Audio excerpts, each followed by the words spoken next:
आज भाषण पर चर्चा हुई राज्यपाल के अभिभाषण पर, क्या कहेंगे?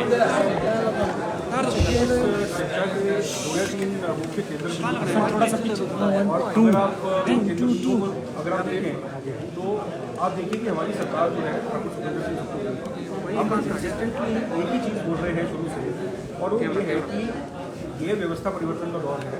और व्यवस्था परिवर्तन की आवश्यकता इसलिए है क्योंकि 1970 और 80 के दशक में जो एक हिमाचली की अपेक्षा थी या जो उसकी एक्सपेक्टेशन थी, आज उससे बहुत ज़्यादा बदल चुकी है। अगर हम पुराने ढर्रे से, पुराने स्ट्रक्चर से, पुराने इंफ्रास्ट्रक्चर से काम करते रहेंगे तो हम उसी जगह पर घूमते रहेंगे जहाँ पर हम मेरा ख्याल पिछले 15-20 साल से घूम रहे हैं।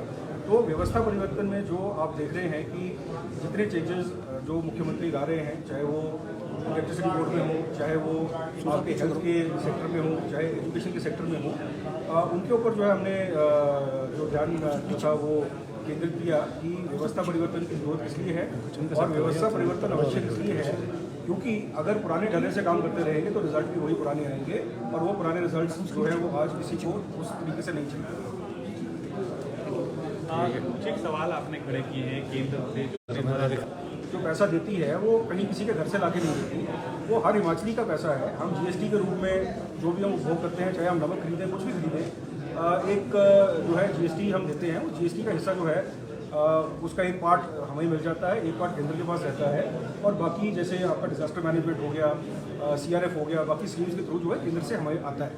लेकिन विपक्ष ने अपनी आदत ये बना ली है कि हर चीज़ पे यही कहते हैं कि जी केंद्र सरकार जो है वो पैसा दे रही है तो हिमाचल की सरकार चल रही है। तो मेरा प्रश्न यही था कि वो किसी के घर से पैसा नहीं देते, वो हमारा पैसा है, हमें ही वापस मिल रहा है। और इसके अलावा जो लगभग 20-25 हज़ार करोड़ का डेफिसिट हिमाचल का है जो केंद्र सरकार के पास है, वो उसके ऊपर मैं चर्चा करना चाहूँगा। जब डिजास्टर हुआ, जब इस शताब्दी की सबसे बड़ी हमारी जो घटना घटी थी, अपनी जो फ्लड आया था, इसमें केंद्र की एजेंसी आई, केंद्र की एजेंसी ने आकर सर्वे किया और उस सर्वे का असेसमेंट उन्होंने निकाला कि हिमाचल प्रदेश को लगभग 10,000 करोड़ का नुकसान हुआ है। इस सर्वे को हुए आज 1 साल से ऊपर हो गया है, लेकिन एक भी पैसा जो है ये केंद्र से हमारे पास नहीं आया। मेरा सवाल सिर्फ यही था कि केंद्र ने पैसा नहीं दिया, बात बिल्कुल ठीक है, लेकिन आपके जो 7 MP हैं उनमें क्या एक बार भी किसी के पास जाकर ज्ञापन दिया, लोकसभा के अंदर जाकर क्या हिमाचल प्रदेश के हित की बात रखी? और अगर नहीं रखी तो आप क्यों नहीं रख रहे? सरकार आपकी है, 7 के 7 MP जो हैं वो आपके भारतीय जनता पार्टी के हैं, तो उनका फर्ज बनता है कि हिमाचल प्रदेश की जनता का जो आवाज़ है उसको लोकसभा में उठाएं और केंद्रीय मंत्रिमंडल में उठाएं। इसके अलावा जो अंशदान का पैसा है NPS का, वो लगभग 10,000 करोड़ के आसपास पड़ा हुआ है। ये अंशदान इसलिए देना पड़ा था क्योंकि उस समय आपकी पेंशन नहीं थी। अब जब सरकार ने अंडरटेकिंग ले ली है कि आप ओल्ड पेंशन स्कीम के अंदर आ गए हैं और आपको भविष्य की आपकी चिंता नहीं है, ये हमारा चुनावी एक घोषणा थी, हमारी चुनावी वादा था, वो हमने पूरा कर दिया है। तो वो जो 10,000 करोड़ रुपया है, वो 10,000 करोड़ जो है वो हमें वापस मिलना चाहिए, जिसका हम उपयोग जो है दोबारा वापस कर्मचारी हित में जो है हम लगा सकें। और तीसरी चीज़, जब हमने OPS दी तो जो हमारी बोरिंग लिमिट थी, वो बोरिंग लिमिट को फाइनेंस मिनिस्ट्री ने लगभग 1600 करोड़ से घटा दिया है। अगर आप तीनों को देखेंगे लगभग 22,000 करोड़ के आसपास का ये डेफिसिट है जो बन रहा है।